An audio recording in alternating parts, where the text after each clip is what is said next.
mungkin ada satu rahasia dari mulai kita tahu sampai mati nanti tak pernah terbongkar kepada orang lain. Kita saja yang tahu, maka pada saat itu nanti itu akan kita sendiri membongkarnya. Nah, apa saja bentuknya. Jadi maka oleh sebab itu jangan sampai kita mensepelekan apa yang diturunkan Allah Subhanahu wa taala atas nabinya Muhammad SAW yang memang betul-betul menjelaskan bagi tiap-tiap sesuatu. Kalau kita perinci satu persatu dan itu di waktu. Pada itu sesuatu apa tu yang dijalankan oleh Allah Subhanahu wa taala tak ada yang tinggal dari kuman sampai kepada gajah. Nah, dari bumi sampai kepada langit dijelaskan sama sekali itu oleh ayat Al-Qur'an tadi. Nah, tetapi kalau kita simpulkan bisa. Nah, kelompoknya bisa. Apa kelompoknya? Al-Quran memberitahukan tentang Allah, Al-Quran memberitahukan tentang manusia, Al-Quran memberitahukan tentang diri kita, Al-Quran memberitahukan tentang makhluk yang lain, Al-Quran memberitahukan tentang agama. Berarti tidak ada lebih. Nah, pertanyakan Allah Subhanahu wa taala, apa yang dikatakan oleh Al-Quran? Sekedar nazar Allah, di mana zat Allah? Allah sudah menjawab, lam yakul lahu kufuwan ahad. Tak bisa kamu cari itu karena tiada ada. Ayat lain dikatakan laisa kamitslihi syai'un. Tak ada bisa itu dikira, tak bisa dibentukkan karena tak sesuai, tak sama dengan apa yang diciptakannya. Saja dikatakan Quran. Nah, kalau kita bertanya bagaimana itu sifatnya Allah Subhanahu wa taala dijelaskan oleh Al-Qur'an, Ar-Rahmanir Rahim, Dia pengasih, Dia penyayang. Dan seterusnya. Kalau kita bertanya tentang asmanya Allah Subhanahu wa taala, nama-namanya banyak diterangkan oleh Al-Quran. Ada nama Ar-Rahman, ada yang Ar-Rahim, ada yang macam-macam. 99 itu disimpulkan oleh sebagian ulama. Kalau kita bertanya tentang af'alnya Allah Subhanahu wa taala dijelaskan oleh Al-Quran. Kata Quran, innallaha ala kulli syai'in qadir. Allah lah yang berkuasa. Walaupun kamu bergerak, kamu segala-galanya kamu lakukan. Padahal itu adalah kodratnya Allah Subhanahu wa taala yang membuat kamu bergerak. Nah, kalau mengenai Allah singkat. Mengenai diri kita dijelaskan oleh Al-Qur'an. Khalaqal insana, nah dijadikan manusia itu daripada segumpal darah misalnya, atau dijadikan Adam itu daripada tanah, dijelaskan sekali oleh Al-Qur'an, tak ada yang tinggal. Termasuk lahir kita, batin kita, segala macamnya itu dijelaskan oleh Al-Qur'an, tak ada yang tinggal. Dan berarti manusia secara keseluruhannya sudah dijelaskan oleh Al-Quran. Alam semesta dijelaskan oleh Al-Quran, termasuk bumi langit tadi. Ya, dalam surah Yasin misalnya, seluruhnya planet-planet itu beredar pada garis edarnya. Cuma bayangkan begini, bumi yang kita tempat itu beredar itu, mengelilingi orbitnya. Bulan itu beredar, matahari beredar. Nah, planet-planet yang tidak bisa dihitung beredar itu diterangkan oleh Al-Quran. Di sampingnya beredar berjalan. Nah, tidak ada pernah dapat kesudahannya perjalanan. Begitu jadi ruang angkasa tadi, tak ada lahirnya. Nah, itu kalau mengenai alam. Dan Al-Quran itu berbicara tentang agama. Apa yang harus dilakukan, apa yang harus diperbuat, bagaimana supaya menjadi benar apa yang kita lakukan. Sholat saja misalnya, walaupun sholat tapi bisa tidak benar, bisa benar. Lah cukup syarat rukunnya bisa tidak benar, apalagi aku kita tidak ikhlas karena Allah Subhanahu wa taala. Dan keikhlasan itu sendiri itu dijalankan oleh Allah Subhanahu wa taala melalui Al-Qur'an. Ya. Kalau ulama mengatakan yang ikhlas itu seperti itu buya-buya dalam TV seperti Akil Sirat apa tadi itu mengatakan ulama berpendapat kalau kita berbuat sesuatu karena orang, nah, itu namanya syirik. Nah, kalau kita meninggalkan sesuatu karena orang, itu namanya adalah riya. Nah, kira-kira kita lakukan suatu perbuatan tapi karena orang, nah begini misalnya, itu adalah syirik.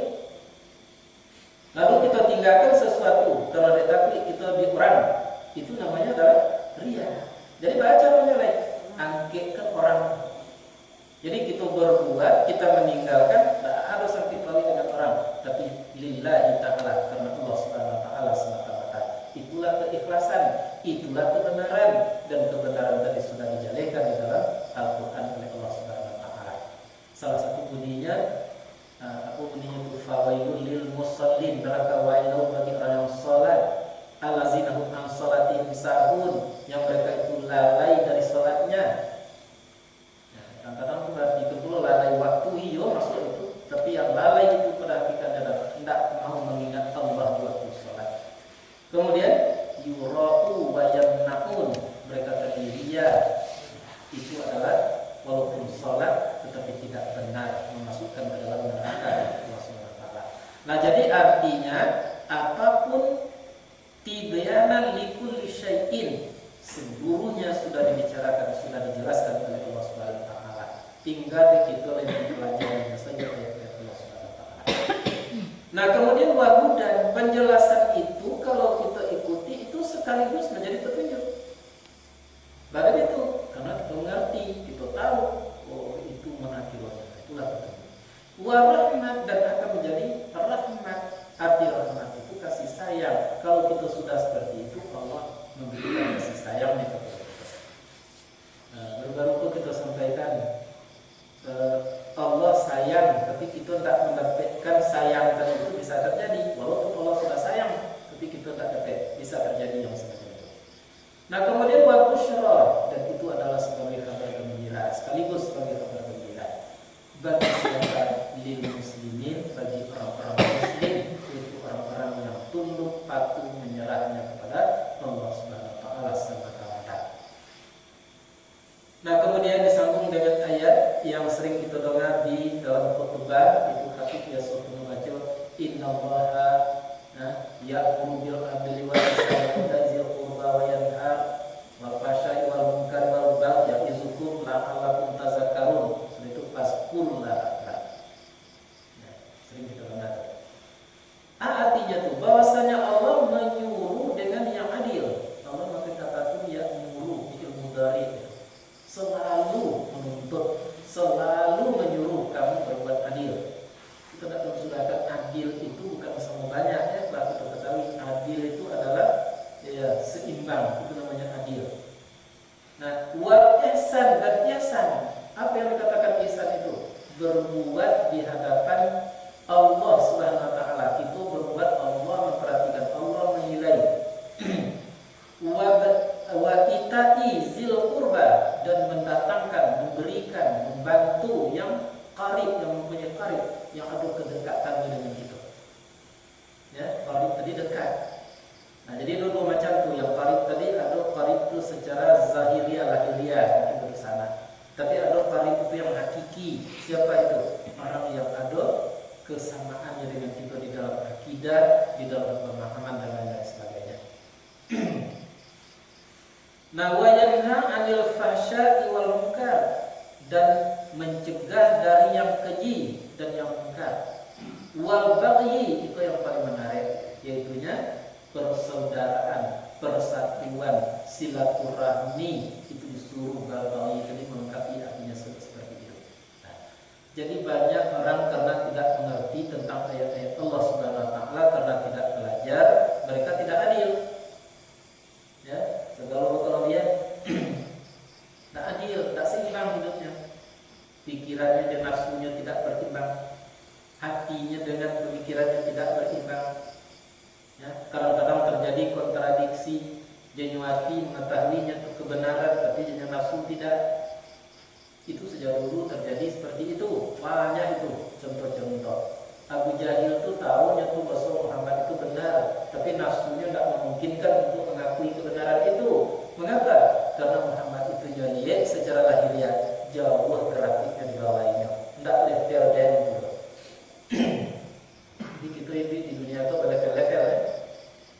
Kan ada kelas menengah ke atas, ada kelas menengah ke bawah, ada kelas menengah ke atas. Ya.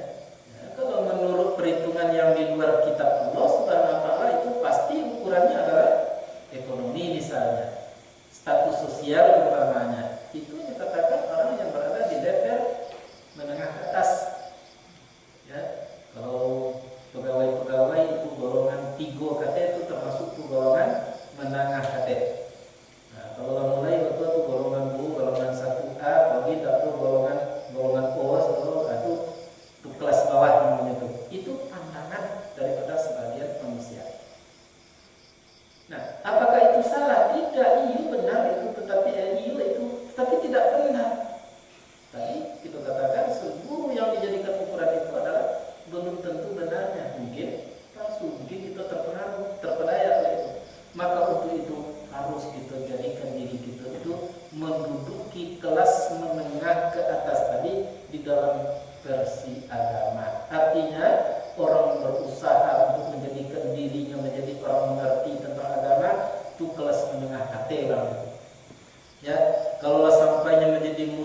sejati, mukmin sejati, itulah tingkat tinggi itu, muntahi itu. Orang tanda-tandanya adalah sudah mencintai Allah Subhanahu wa taala dan mencintai makhluknya. Itu yang tercapai dulu.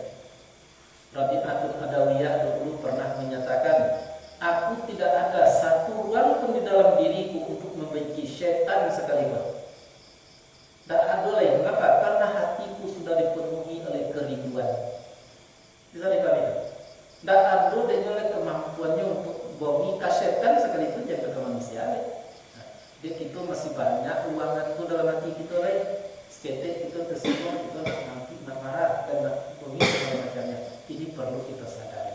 Tapi aku boleh buat karena kemampuan kita baru hanya sampai di situ. Ya bersyukur juga lah karena kita lebih tahu dengan kondisi diri kita sendiri. Nah itu contoh panjangnya ditulis ya. Wahudan dan menjadi petunjuk sekaligus tentunya. Warahmatan dan menjadi rahmat dan menjadi kabar gembira bagi orang muslim. Tadi di dalam ayat-ayat kemudian Allah melarang untuk berlaku tidak adil dan menyuruh kita untuk menjadi orang yang ihsan. Ihsan tentang budaya kata tarahu fa ilam takum tarahu fa innahu yaraka. Kalau kita beribadah atau kita berbuat di permukaan bumi, ketahuilah bahwa kita dilihat oleh Allah Subhanahu wa taala. Kita melihat Allah. Kalau tidak mampu kita merasakan itu, ketahuilah Allah sedang melihat kita.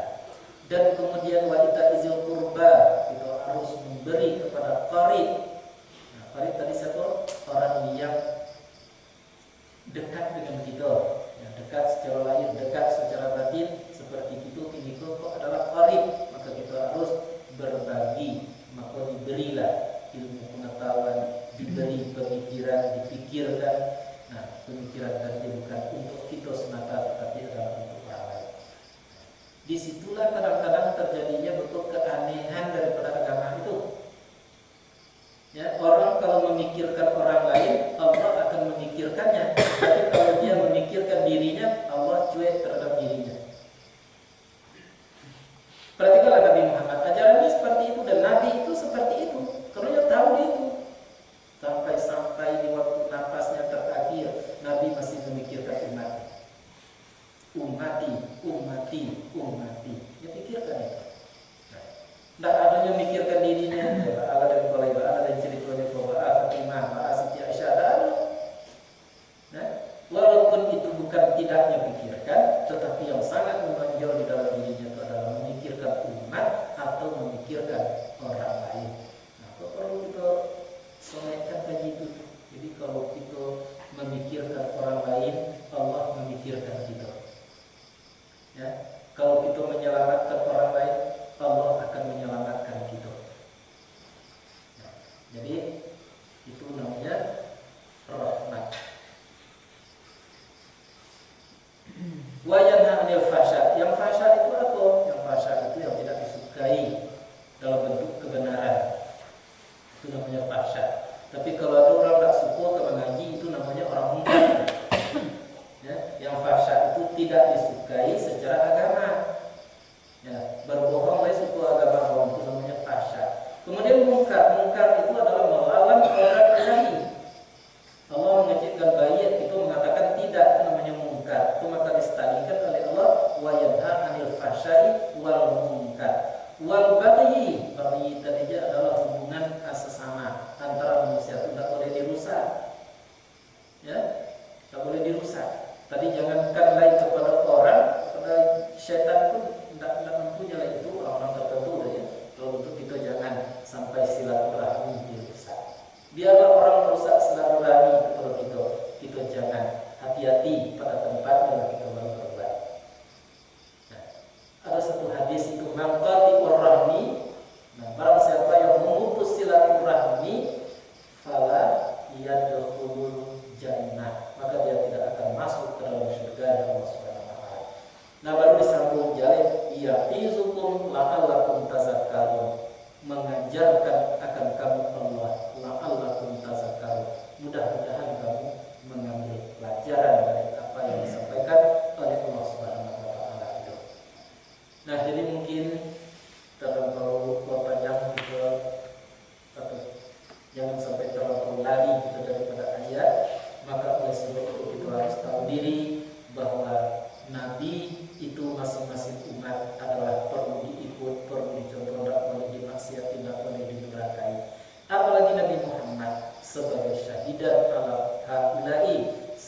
saksi atas semuanya, dan Nabi Muhammad itu sudah diturunkan kepadanya kitab Al-Quran.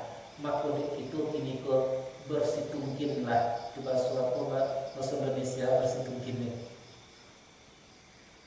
ya. Iyo menajak keronggolah ke Al-Quran apa? Keronggol itu kalau nyemang gigi, tidak melope putri kepalanya, anak kegigikannya tidak aja itu ke Al-Quran. Banyak istilahnya. Malam hitam siang kuliah, putih. Tunggang bak segiri akan aja itu ke Al-Quran. Atau dalam istilah lain, untuk menantian balik dari pokan menanti Quran. Atau lebih daripada itu, seperti kita membaca surat anak dirantau, anak disayangi dalam bahasa yang kita tidak mengerti, perasaan kita seperti itu perasaan kita kepada Al-Quran Al-Karim. Orang-orang yang seperti itu tidak sudah dijanjikan oleh Allah, namun orang sungguh-sungguh wallazina jahadu fina lanahdiyannahum subulana, orang seperti itu akan diberi petunjuk oleh Allah Subhanahu wa taala. Nah, jadi nampaklah di situ bahwa ilmu dengan petunjuk itu harus berbarengan. Jangan sampai ilmu tinggi petunjuk tidak ada. Nah, dan jangan pula sampai petunjuk dapat tetapi ilmu tidak ada. Karena itu walaupun tidak mustahil, jarang-jarang terjadi yang seperti itu, tapi jangan seperti itu. Tambah ilmu dan kemudian sucikan diri agar kita dapat petunjuk dari Allah Subhanahu wa taala. 3 kerja Nabi. Pertama ayat sebuah ayat ini ya, menjelaskan, membacakan kepada mereka tadi tentang ayat-ayat Allah seperti yang kita lakukan, perlu kita warisi. Kemudian wayuzakihim, dan mensucikan Nabi tadi akan mereka, mengeluarkan, menghilangkan rasa syak-syak ragu-ragu terhadap agama, dan kemudian wa yu'allimul kitab wal hikmah, mengajarkan Nabi tadi akan kitab dan hikmah. 3 pola sebetulnya yang harus kita lakukan di dalam mengikut Nabi kita Muhammad SAW sebagai orang yang paling mengerti tentang baik buruk atau baik dan benar, sah dan batil, hak dan batil. Dialah yang paling tahu. Maka untuk itu kita perlu mengajak diri kita untuk kembali kepada Al-Quran dengan secara benar dan sunnahnya Nabi kita Muhammad SAW. Nah, itu barangkali dalam kesempatan ini yang dapat kita lihat dari ayat-ayat itu. Namun kita garis bawahi, itu perlu diingat-ingat terus, perlu kita sadari terus bahwa tanpa Al-Quran kita tidak akan selamat. Begitu penting dan begitu perlunya mempelajari wahyu Allah Subhanahu wa taala. Itu adalah merupakan bagian daripada zikir yang benar. Jadi walaupun tidak baca ayatnya, tapi kita rasakan Al-Quran itulah urek nadi dari kehidupan. Itu termasuk bagian zikir itu namanya. Nah, apalagi kalau kita baca ayat-ayatnya, kita pelajari arti, lalu kita baca berulang-ulang, akhirnya timbul sentuhan ke dalam diri kita, itu zikir. Nah, jadi kita perlu zikir. Fazkurullah dimana kuntum, zikirlah kamu dimanapun kamu berada. Itu saja barangkali. Kalau ada pertanyaan